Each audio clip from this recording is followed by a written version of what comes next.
Thank you, Jagannath Prabhu, Hare Krishna. Hare Thank you for Krishna. those very kind words, which I'm not sure I'm deserving of. But yeah, so leadership principles from the Ramayana. I'm going to start with a verse from the Srimad Bhagavatam, actually, and proceed from there. This is the ninth canto. You should be able to see these on your screen, the presentation. So I'll just quickly read the Sanskrit. Agrahit asanam bratra pranipatya prasaditaha praja swadama nirata vanashrama gunanvitaha jugopa pitrivadramo minire pitaram chatam. Being pleased by the full surrender and submission of Lord Bharat, Lord Ramachandra then accepted the throne of the state. He cared for the citizens exactly like a father, and the citizens, being fully engaged in their occupational duties of Varna and Ashram, accepted him as their father. So I thought, leadership obviously is a broad topic, and you might think, well, leadership of what, of who, of people at work, of family, or of government, the state. But I think the same principles, essential principles, apply. So by looking at, of course, Lord Ram was a state leader.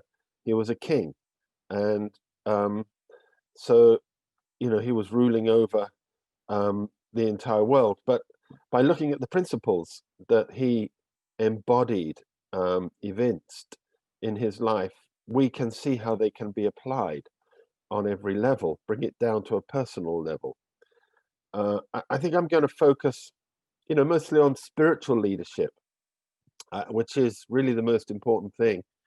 But there should be some value there that you can take over to other areas of your life, possibly the workplace.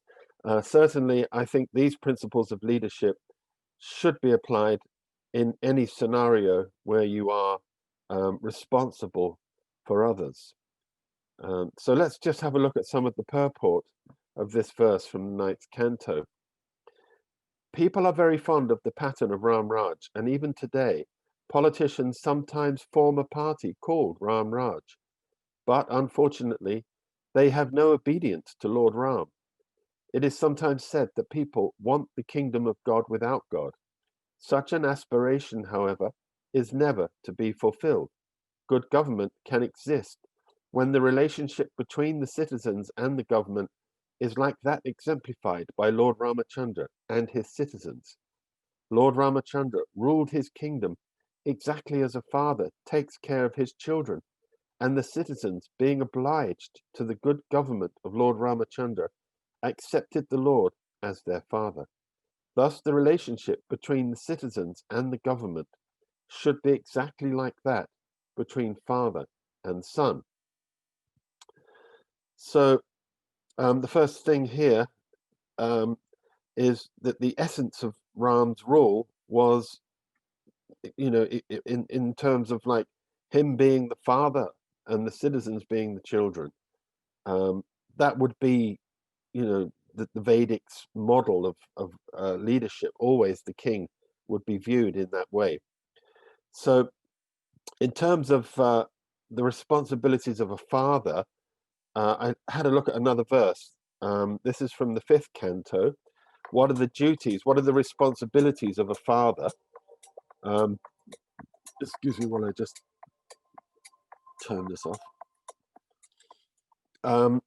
And one who cannot deliver his dependents from the path of repeated birth and death should never become a spiritual master, a father, a husband, a mother, or a worshipable demigod. So the duties of a father, obviously, they have a material responsibility in terms of maintaining the dependents, the wife, the children, and in the case of the king, the executive head, the praja, the populace, the people. So, but Bhagavatam takes it a step further, and Lord Ram also, in his rule as Ram Raj, was concerned primarily with this, with the delivering of the people from the cycle of birth and death.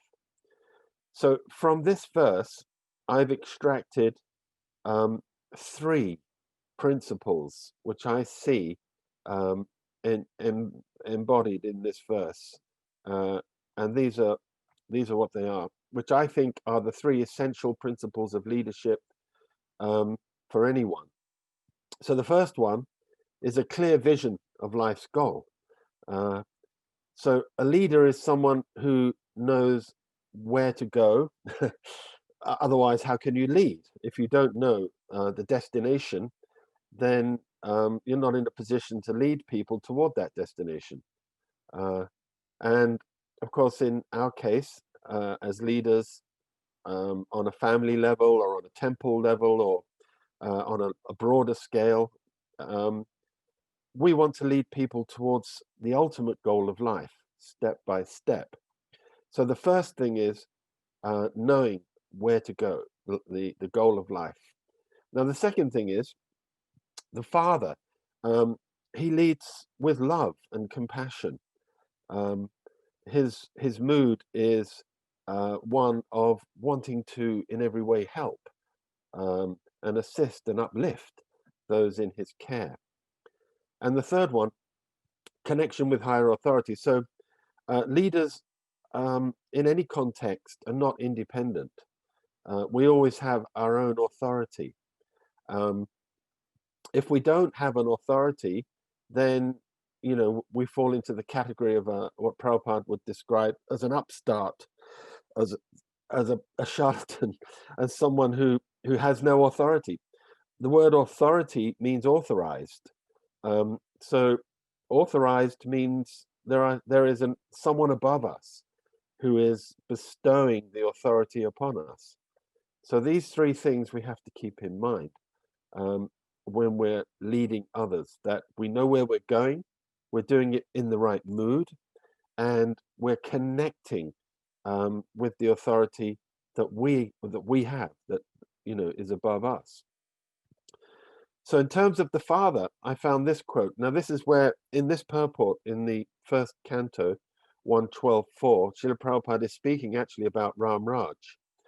And I just pulled out this particular quote, which I wanted to highlight. A father is always a father because he always has the good of the son at heart.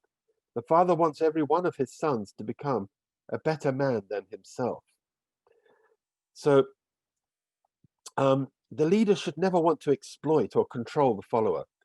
He looks at the person in his care that he's leading as someone he wants to in every way improve, uplift, not exploit. He's not thinking, what can I get out of this person? In any way. He should not want to control them. He's really thinking in terms of their good. This is the mood of love and compassion, which is important for the leader to have. If you want something from someone, you can't do them any good. If you see them as a resource, if you see them as in some way fulfilling some desire of yours, then you can't do them any good. You're not qualified as a leader. You should review, go back and look at your motive. No, this is not right. I can't help this person. If I can't help this person, I can't lead them. This is a contradiction in terms. So in that purport, again, speaking about Ram Raj, Prabhupada said this: his motto of administration was all good for the citizens, for as personified goodness, he knew perfectly well what is actually good for them. He conducted the administration on that principle, and not on the Rakshasi, demonic principle of sense gratification. As an ideal king, he had no personal ambition, and there was no place for sense gratification, because all his senses at all times were engaged in the loving service of the Supreme Lord. So this purport talks about Ram, also talks about Yudhisthira. So this, I think, is a reference to Yudhisthira, engaged always in devotional service. So there was no place for sense gratification. So in order to be effective as a leader, we have to have our senses under control, our mind and senses under control. And of course, as we all know, hopefully, the way to do that is to engage them in Krishna's service as much as we possibly can, and not trying to satisfy our own desires. In the Ramayana, Lord Ram said this: people protected by leaders who have not mastered their senses are like sheep protected by a jackal. So, if you're still, wanting something, desiring something for your own aggrandizement, for your own enjoyment, then you're inevitably going to view those people over whom you have some control as the means to fulfill those desires, to build your empire, to do whatever it is that you've got in mind, to somehow or another, enhance your personal prestige. So this is a very important point. Actually, also, this is from the Mahabharata. Power means responsibility, not privilege. So the position of a leader is that he feels responsible for the people in his care. He's not saying, well, I'm the boss, I'm the king, I'm the leader. They should all wait on me, bring me, bring me all the mahar and massage my feet and whatever it may be. That can't be the mood. Give me money and whatever. It has to be, these are people whom I have taken care of. I've taken responsibility for, and I have to lead them toward the goal, toward the ultimate goal of life. It says in the Mahabharata that power, which is abused, in the end destroys the powerful. So if someone's powerful and he doesn't use his power for the right means, it says ultimately that person is entirely rooted out by the same power that he wields over others, because that power is bestowed on you by the powerful, by the supremely powerful, by the Lord. And if it's abused, then it will turn on you and destroy you. And we can see that, how those who were powerful, like Ravan, who abused their power, became utterly destroyed, or Duryodhana. The Shastra is full of so many examples of persons who did not know how to use the power that they held. And it just became poison. In the end, it destroyed them. So power abused destroys its abuser entirely. So the position of the leader is here again described in the Srimad Bhagavatam. This is in relation to King Priyavrata. He had to be persuaded by Lord Brahma to accept the post of emperor of the entire universe. Similarly, his father, Swayambhuva Manu, felt relieved to entrust the universal government to Priyavrata. Thus it is evident that the kings and executive heads of government in the Vedic age never accepted their positions for sense enjoyment. Such exalted kings, who were known as Raj Rishis, ruled only to maintain and protect the kingdom for the welfare of the citizens. So yeah, they were, Priyavrata, some of you may know the story. He'd gone to the hills to meditate, and his line exhausted itself. They needed a king. Swayambhuva Manu had no one to take the throne, so he had to come and get Priyavrata from where he was on Gandhamadana. He was being instructed by Narad Muni. That's a separate story, another story. But Priyavrata, he wanted, like Swayambhuva, wanted him to become emperor of the world. And he didn't, he was trying to resist that. He didn't want that. He wasn't interested in that. So that's the mood of a leader, that he's not interested in it for himself. He's not thinking, what can I get out of this? He's thinking, what can I give to this? What can I contribute to these people who are looking up to me as their leader? So a bit more from the purport of that verse I first started with. People should be trained to become Vaishnavas through the system of Varna and Ashram, as they were during the reign of Lord Ramachandra, when everyone was fully trained to follow the Varnashram principles. Simply enforcing law and ordinances cannot make the citizens obedient and lawful. That is impossible. Throughout the entire world, there are so many states, legislative assemblies, and parliaments. But still, the citizens are rogues and thieves. Good citizenship, therefore, cannot be enforced. The citizens must be trained. So, um, this is an important point, and you may not, you may think, well, what's the relevance of that to my kind of leadership um, that I'm trying to do with family or whatever? But Varnashram is the fundamental, um, is the foundation of society entirely, and it should be the foundation of our spiritual life as well. Um, we have to be engaged in according to our particular tendency, to our propensity. Each of us has a certain proclivity, a certain skill and ability and attitude, and that has to be correctly engaged. This is the business of the leaders, actually. The spiritual master, Bhagavatam explains, should ascertain the disciples' tendency and engage them accordingly.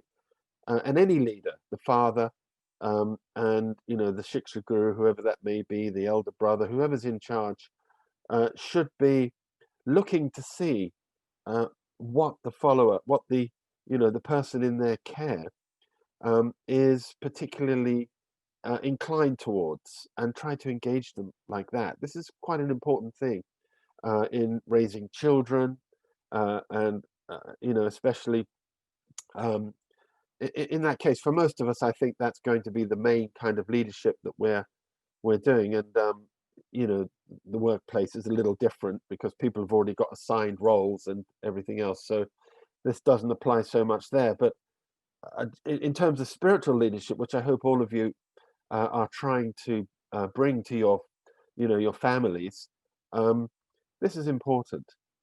There was, a famous quotation. I think Einstein said that everyone is it's attributed to him, but it probably wasn't him because so many things are attributed to Einstein, which he didn't say, but someone said it. That everyone has their own is a genius, and it's a fact that everyone is has a particular genius. But if you ask a fish to climb a tree, it's never going to manage it. It's going to feel very inadequate and very hopeless. Um, but if you ask it, to swim upstream, then yes, okay. If you ask a monkey to swim upstream, it's going to be completely like, oh, how can I do that? I'll drown. But if you ask it to climb a tree, then yes, no problem. So, like that, each of us has a particular ability that needs to be brought out and engaged. So, this is a principle of leadership which we need to consider in spiritual terms. And also here we see that training, not enforcement. You can't force anyone to do anything. You can for a little while. You can use intimidation, fear, in your position as a leader, pull rank and everything else. And that'll work for a little while because, people will respond to that. But it's not going to help the person in the long term. Um, they're not, it's actually destructive ultimately. And in the end, they will reject that type of leadership and they'll reject what you tried to give them. So, and Prabhupada makes that point here that enforcing law and ordinances cannot make the citizens obedient and lawful. There has to be training. So, training and empowerment is the principle of leadership. That you find what the person is capable of doing, and you bring that out of them. You train them and you show them, and then you leave them to do that. And in terms of spiritual teaching, the same principles apply. That we have to use intelligence to find ways to encourage, to cajole, to coach. You know, not um, not use fear and intimidation. Here's a nice quotation here. Great leaders show you your greatness, not their own. So, a leader is a person who brings that out of you. And if you look at Srila Prabhupada, that was his method. He always, somehow, although he was such a great person, greater than anyone, um, he never really came to the forefront. There's so many spiritual movements, if you look around, and they all sort of hinge on the leader. The Guru Maharaj. I mean, back in the day, Guru Maharaj, Sai Baba, Yogi Bhajan, whichever, all the movements were identified by their leaders, but not ISKCON. It wasn't like, oh, the Prabhupada movement. He kept himself somehow in the back. It was such a skillful leadership that he brought to the movement. He was so expert, and that's how we have to do it. So that when someone, your followers achieve something, they feel like we did this ourselves. That you've somehow brought them to that point, rather than you're telling them, showing them, forcing them all the time, using this kind of gopher type of leadership. So training and empowerment, important principle there. But the leader sets the perfect example himself. And of course, here's the famous verse from the Bhagavad Gita, which I'm sure we all know. Whatever action a great man performs, common men follow. Whatever standards he sets by exemplary acts, all the world pursues. So, your actions speak so loud, I can't hear what you're saying. Have you ever heard that? It's like your children will do what you do, not what you say. And this is the way it works, that you can't say one thing and do another. Don't do what I do what I say. That's terrible. The worst kind of leadership. You have to be the example of what you're expecting your follower to do, because that's what they will do at the end of the day. In your leadership, like in your family, you'll find in the longer term that you may feel a little sometimes hopeless, that I'm asking my kids to do this and that, but they never do it, and they fight and they give me a hard time. But if you are exemplary in your own acts, if you're showing the right example, that you're good in your sadhana, in your daily practices, that you're following the principles of Krishna consciousness, you have no idea how deeply that will go into them, and how that will influence them, and how in the future that will manifest in them, no matter what they may be saying right now, and how much trouble they might be giving you. Some of you may have that experience with teenage kids. Mine have now, they've all grown up. My kids, they're all sort of adults now. They're in their 30s and stuff, and I see that that the example that was set is the thing that has most greatly influenced them. They may have forgotten anything you said, but they won't forget what you did. So yeah, Lord Ram, I mean, there's so many stories how he set wonderful examples of leadership.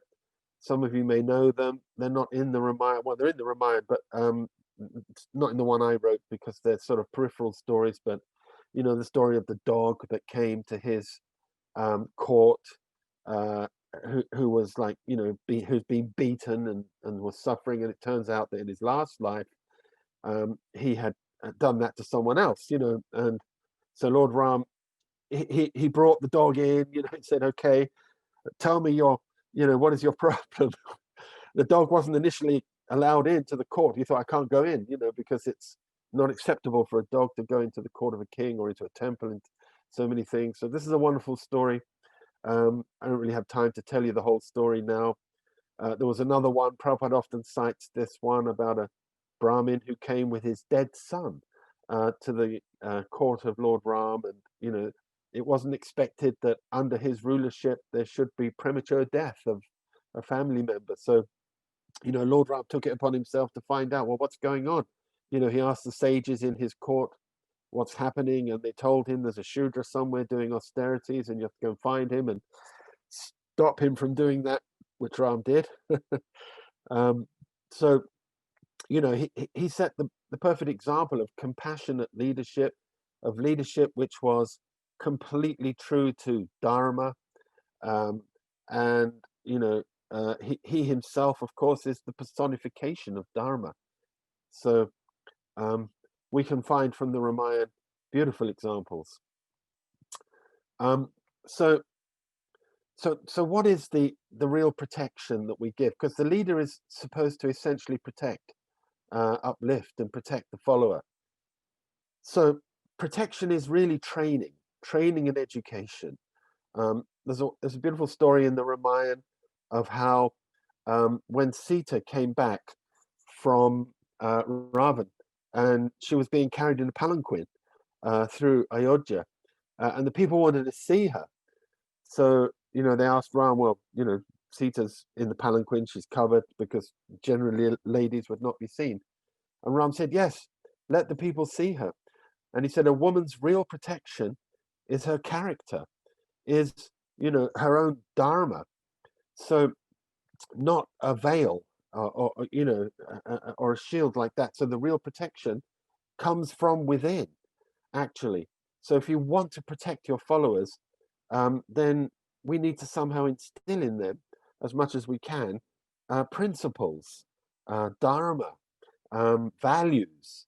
So, as I said earlier, we must ourselves evince those, exemplify those, demonstrate them in our life.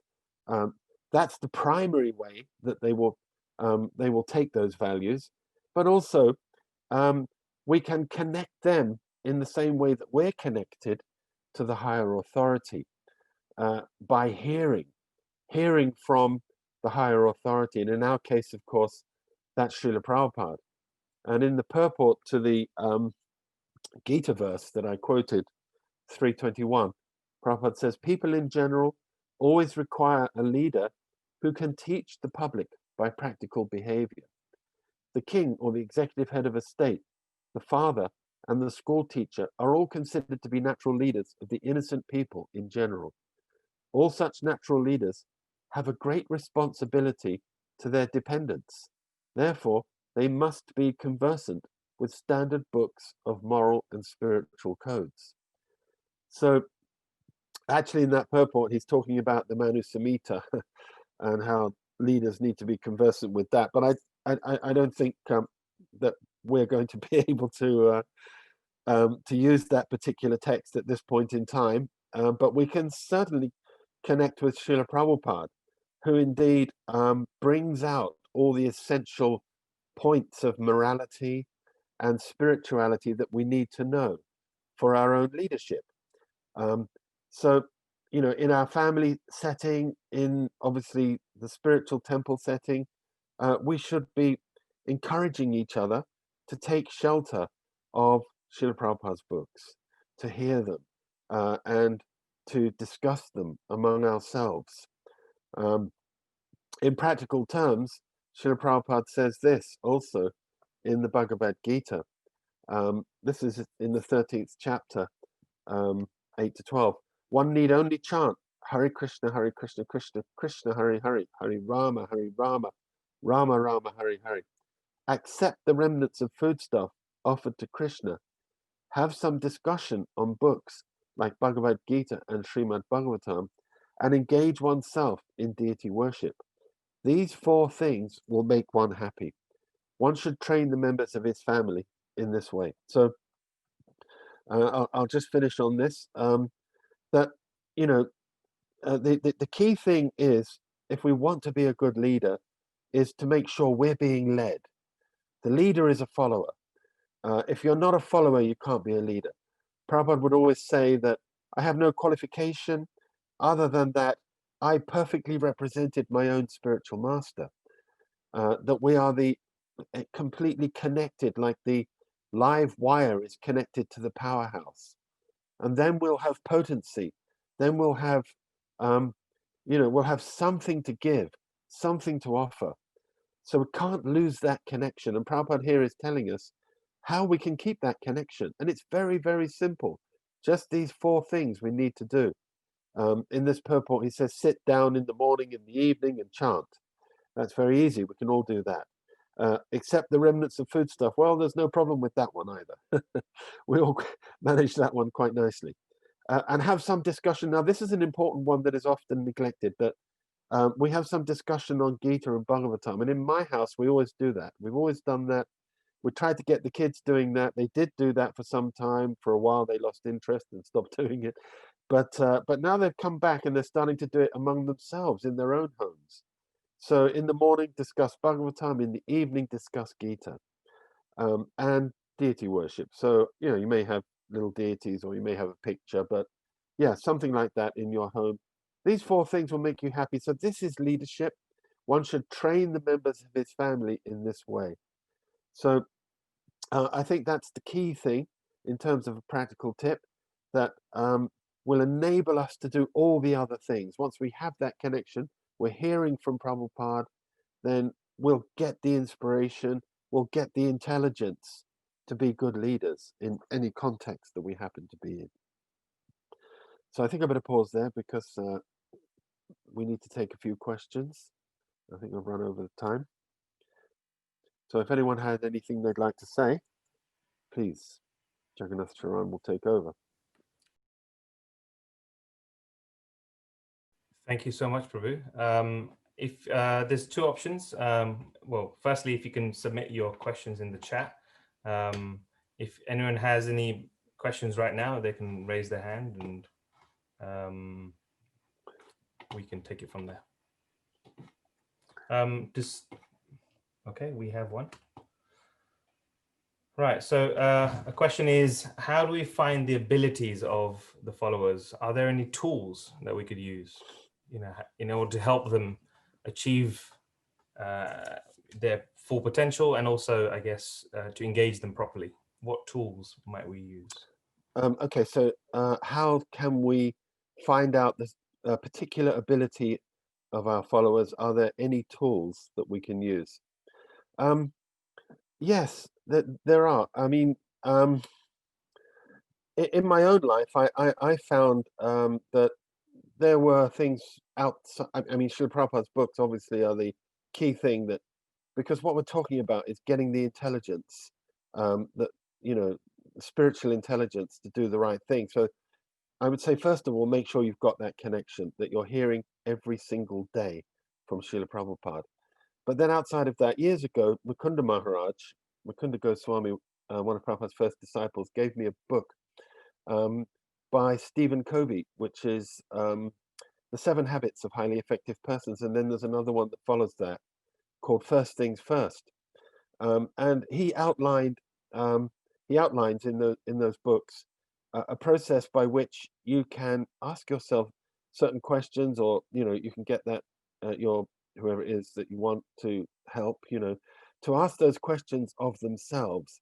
And this kind of brings out your particular propensities and tendencies. They're very focused questions, and I found that personally very helpful. And I mean, anything like that, I think we have to take advantage of what's out there in terms of that kind of thing. Or it may be that there are others in your life who can help you, like, you know, the spiritual master may have some insights into your particular propensities. But personally, I recommend you know, taking some sort of professional guidance, and I found that myself from different books that I read, and it was very helpful. I mean, it helped me personally. I found myself, you know, when I did these exercises, that I was doing things that were entirely unsuited to my particular nature. I'd ended up as a temple president actually at the time, and I realized that that's not necessarily the right thing for me to do as my particular nature. And that's when I ended up, after that, I started to write more and engage in that kind of activity, and I felt much more peaceful and fulfilled. So I do recommend that kind of thing if you have the opportunity.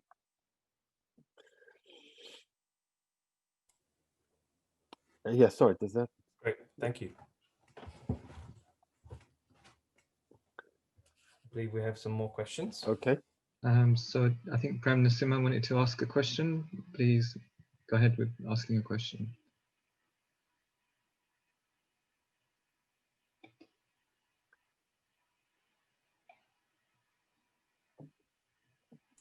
You should be able to unmute yourself.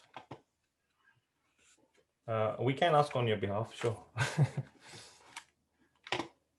Okay, so his question was, how does one engage with leaders who are self-motivated, e.g. in the workplace and politics, that sort of thing?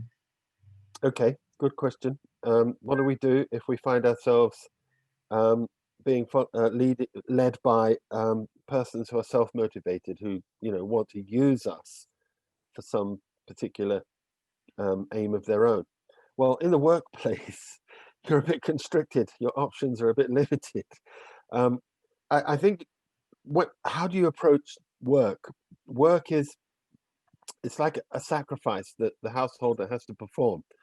Prabhupada writes in the Bhagavad Gita that the person in Krishna consciousness doesn't associate himself with the other workers or with the work, even the work itself. He's doing things in Krishna consciousness.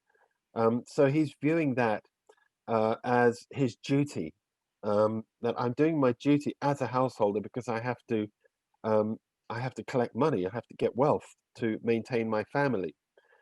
So you can't really do anything about the leader. You're not going to be able to change them, but you can change the way you see it. And if you see it in the right way, that this is something I'm doing for the sake of for Krishna, to please Krishna, and you're not attached to the results, and you just accept whatever austerity there may be. Every endeavor is covered by some fault. And Prabhupada says sometimes a worker has to work for a bad master. If we're working for someone, we're a Shudra. And sometimes a Shudra has to accept a bad master. He says that also in the 18th chapter of the Gita. But that's just the fault that is inherent in all kinds of endeavors that can't be avoided. So, we just have to tolerate that and see that as our service to Krishna. Thank you. So I'd now like to ask Nathan and Dara to ask their question. Haribol, thank you. So my question was the idea of how can you train or lead someone who doesn't necessarily exhibit or have those qualities that you need or want to draw out of them. So this could be like workplace stuff, or it could even be within the family. So if you want to share Krishna and Krishna consciousness with your family, but they're not open to it, or they don't seem to have those qualities, how do you train them? How do you draw that out of them? So you're saying if you have followers who are not very good at following, they don't seem to have the qualities that you would like to see in them. How can we bring that out of them in our leadership? Did I understand you? Yeah. And it could be, you said, either the workplace or maybe the family as well. Well, the workplace has its own set of rules, and there will be, obviously, I think you'll know, processes, procedures. If you have incompetent staff members, then you'll have a procedure that you'll have to deal with. But so let's talk more about in the family. With your family members, then we have to be like with love and compassion. That the key thing is that we are endlessly forgiving and tolerant. We can't have high expectations the whole time, because that will stunt their growth. They won't be able to meet them, and then they'll feel hopeless. They'll feel useless. So, encouragement. Now, if I've been listening to, and I highly recommend this, and I'm sure many of you already do this, listening to the Prabhupada Memories series. You can find them all on YouTube. I think Siddhanta's trying to get them taken down, but they're still there. There's quite a few people put them up. So, but if you listen to those, you'll hear how Srila Prabhupada led, and how he was so tolerant and forgiving. I mean, sometimes he could be like a thunderbolt, with his more advanced disciples. So he would chastise, but but at the same time, with those who were like new devotees who were still learning how to do things and were making a lot of mistakes, he was very, very tolerant and forgiving and encouraging and catching the smallest thing. If you water, you get what you water. So if you find them doing anything right, catch that, big it up, really encourage them and coach them and say, yes, wonderful, and just bring that out of them, and whatever they can do is good. If they're doing anything, then it's wonderful. Don't be impatient. Don't be disappointed in them. That's the best thing I think I could advise. Thank you. Mulida Priya, would you like to ask your question? Are you able to unmute?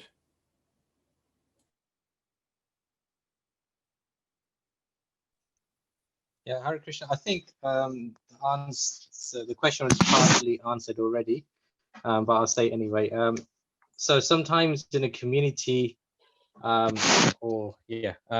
devotees may do services that are not necessarily in line with their nature in order to receive recognition, because maybe what they are good at doing, what their nature is, it may be something quite simple, which doesn't receive recognition. So they may just do things in order to receive recognition, and it's not according to their nature. So how do we create a community where everyone is appreciated, regardless of what they're able to do?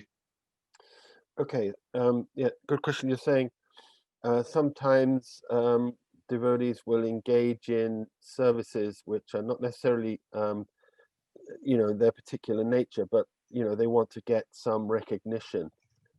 They think, well, this is what is appreciated by devotees, and I'd like to be appreciated, so let me do this. Although they may have a tendency to do something else, and that won't be so much recognized. So how can we create a situation, a community where everyone is encouraged and recognized for their contribution, no matter what it may be? I think that's our job as leaders. That's such a key point. Why is this culture prevalent? Because leaders are not leading nicely, because they want something from the follower, so they're stressing a certain type of leadership. Okay, let's look at Prabhupada. You might say, well, he said, if you really want to please me, sell books. But that's not all he said. You've got to see what the whole kind of, put everything in context. Because like Satsarup Maharaj, once said to him, well, what if I'm not, distributing books and I'm worshipping deity or something? Are you still pleased? And Prabhupada just sort of looked at him and said, have you not understood anything that I've taught you? It's because, Krishna is pleased by any service. You can be, the humblest sweeper in the temple, and you're doing that for the right reasons. You're doing it in order to satisfy the Lord. Prabhupada told the story of a woman who simply every single day of her life, she carried a bucket of water from, a well some way off from the temple, all the way to the temple for the deities. And Prabhupada said, for that, she went back to Godhead. So, any small thing that someone can do, as leaders, we must be prepared to validate that, to endorse, to recognize, to encourage, to, really, and not be, oh, well, yeah, you just, you brought a bucket of water, but, really, I need £1 million. So, or you're not selling books, and so you're rubbish, you're useless.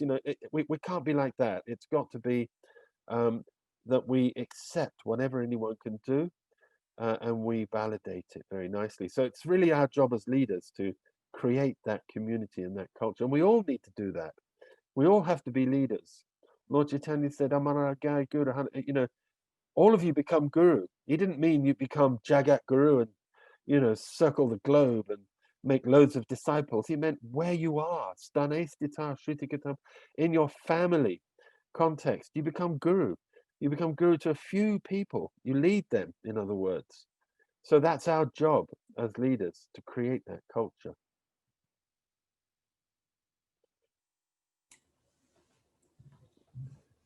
Thank you, Prabhu. We had a question from Raj. Would you like to ask your question? Hi, yes, thank you. It's Shalini. Hi, Raj. Hi, Bob.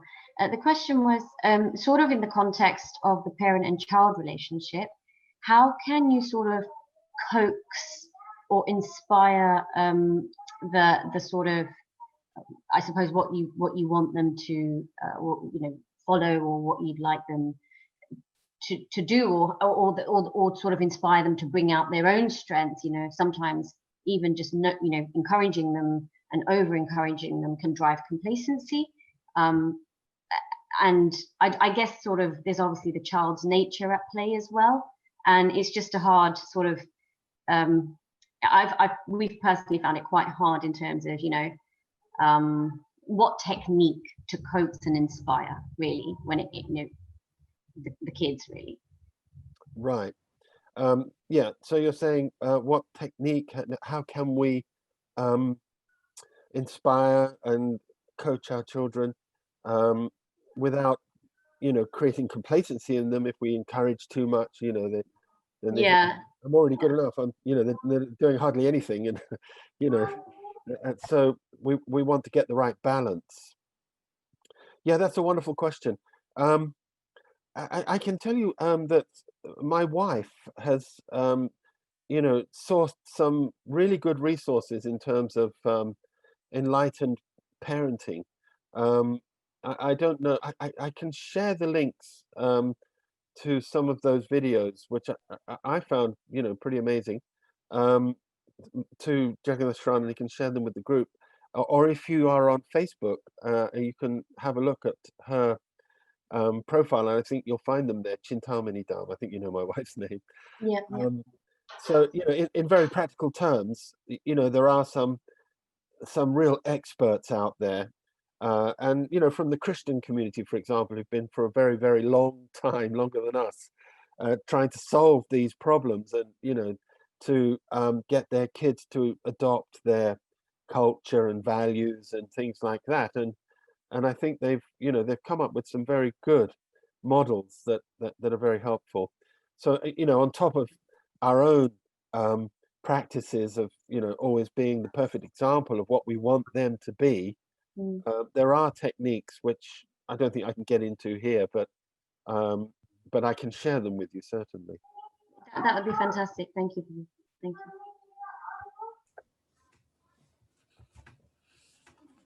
Thank you so much, Prabhu. No problem. So I actually had a question as well. So could you share some like anecdotes just from your time as a temple president in the Manchester Temple? Like any particular examples of leadership that you came across, either from trying to apply the principles or from maybe even trial and error? Mostly error. Yeah. Any examples of my leadership as temple president in Manchester, which might be useful? I mean, for me, it was a learning curve. You know, I mean, there is no training in ISKCON, as you may be aware of, for that kind of thing. I mean, you just kind of find yourself, especially back in the day. I don't know about now. I think there's still rather a dearth of that kind of thing, but you just find yourself suddenly thrust into a role for which you are ill-equipped, a bit like becoming a dad, really, and a mum. You suddenly find yourself with this whole responsibility. You're looking at this little child and you're thinking, crikey, now what? You know, what have I got myself into? You know, a bit like that. So yeah, I mean, that's a bit like how I felt as temple president. I mean, the main thing I think I have to keep stressing is you're not alone. You're not, you know, it's not like, well, how am I going to figure this out? What am I going to do? You know, we've got this whole line of authority behind us, which we should be representing.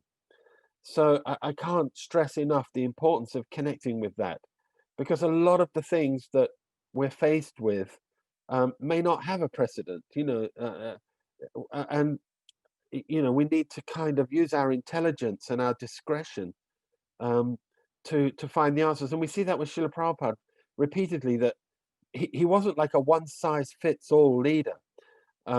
He would you know, say one thing to one person at a particular time, and perhaps the opposite thing to another person at another time, according to, you know, time, place, and circumstance. Which is why we have to be very careful, as a little aside, when we are looking at his letters and conversations, because they're contextual. But you know, that's another point.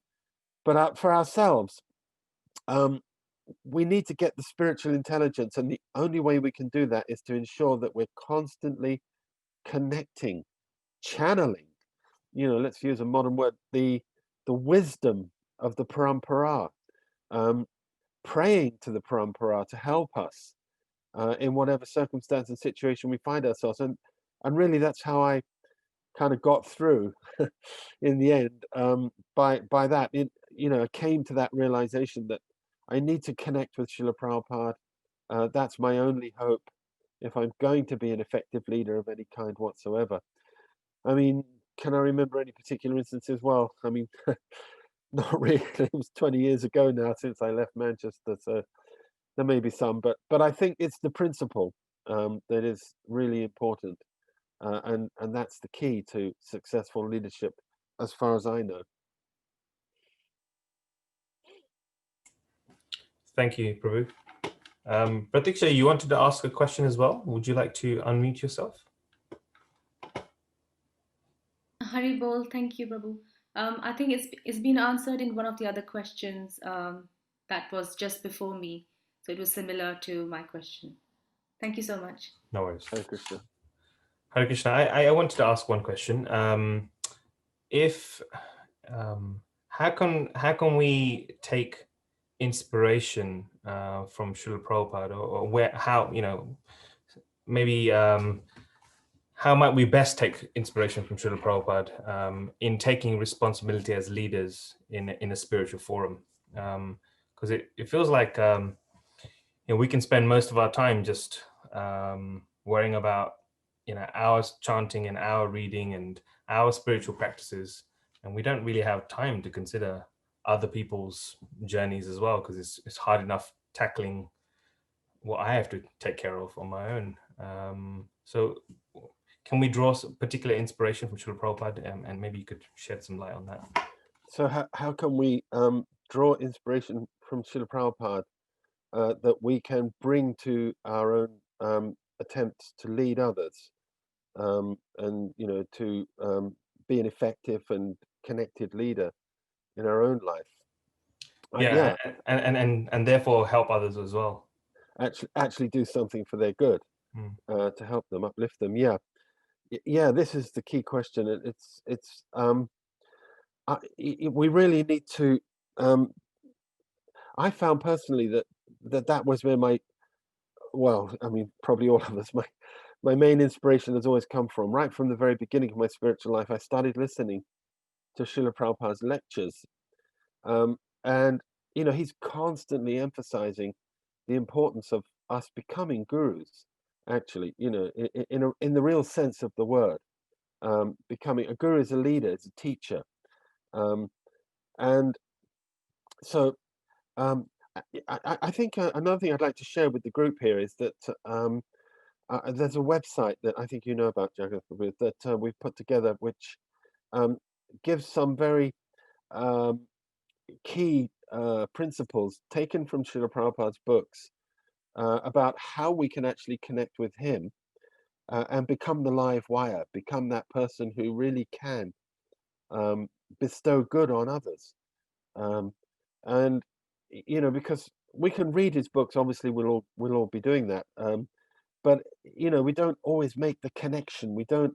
It can be difficult, and Prabhupada's books are challenging, and you know, they can go in one ear and out the other, and we don't really, you know, we're struggling. We can't understand it, and of course that's why we wrote this Bhagavatam series, as Jagannath Prabhu said in the beginning. But also, we've put together a website which is really a resource for that purpose, that gives a number of key principles about how we can together discuss and go very deeply into Srila Prabhupada's book. Prabhupada said that you know, he was questioned once. He said, someone said to him, "What will you do, Srila Prabhupada? What will we do after you die?" And Prabhupada said, "I shall never die. I will live in my books and you will utilize them." So he's present in his books. There is no difference. And this comes across actually when you listen to Prabhupada's disciples speaking. So many of them said this same thing, that there's no difference. When I read Prabhupada's books, I feel like I'm with him. And these are people who were with him, who knew what it was to be with him. And they said, I can't see the difference. You know, I read his purports, I read his books, he's personally present. So we can get that that experience and that inspiration, but you know, it takes a little training to do that, a little knowledge of how to do that. And he says that, you know, in the Gita itself, that the messages of Godhead are full of potencies, and we can unlock those potencies when we discuss them together. So that's there in the Bhagavatam. So how to discuss together, because often when we discuss the books together, it just becomes like a debating club. You know, we have our position and we're not going to shift, you know, that whatever it may be in a particular subject, you know, the female Diksha Guru issue, the, you know, is the earth round or flat, or, you know, did we fall from the, you know, spiritual world or not? And, you know, it's very polarized and we just argue.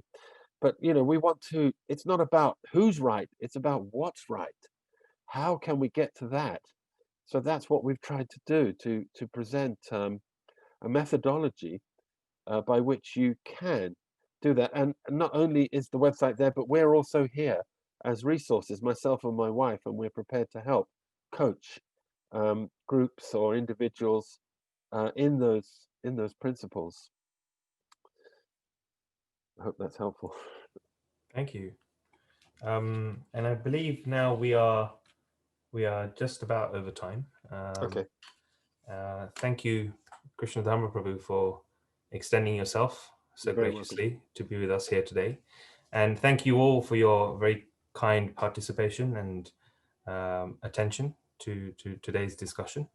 There are a couple of notes I'd just like to share briefly. Firstly, we're going to be sending out like a feedback survey to kind of get your input on what we're going to do in the coming sessions. So we'd really love for you to kind of take a few moments to fill that in. We're going to send that out on the group, so please fill that in.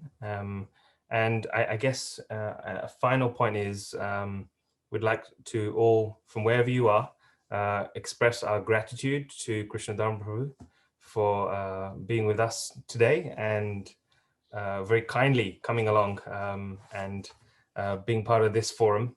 He initially said he prefers not to do online sessions, but the nature of the world is such that things are not changing, and this is kind of the new normal. So we'd like to really express our gratitude to him. So from wherever you are, please say a big Haribol and express your gratitude to him for his time today. Thank you so much. Thank you, Prabhuji. Haribol! Haribol. Haribol! Hare Krishna. Haribol! Thank you very Haribol, much. thank you. Amazing. Haribol. Krishna Prabhu, thank you. Haribol, thank you so much. Thank you, Hare Prabhu. Krishna. Thank you. Hare Krishna. Hope to Um, see you sometime. Yeah, and we'll be sharing some of the links that Yeah, I'll send those over. yeah, absolutely. Also, you can find Prabhu's books on Amazon. I'll share a link to that also. I totally recommend these books as well as these other books on the Mahabharata and Ramayana. But these are kind of helping us unfold the Bhagavatam in a very conversational and kind of readable flow, rather than maybe getting caught up in some of the semantics of the Sanskrit and other things. So Yes, a dramatic retelling to, you know, make it a bit more kind of entertaining as well as Right. informative. yeah, and I mean, there's been parts of our reading of the Bhagavatam where like, let me read this and understand a little bit more first. It kind of primes you for reading the actual text as well. So lots to kind of look up on, and certainly we'll be in touch on the WhatsApp group. But thank you all for your time today, and we're really grateful that you could join us today. Thank you. Hare Krishna. Hare Krishna.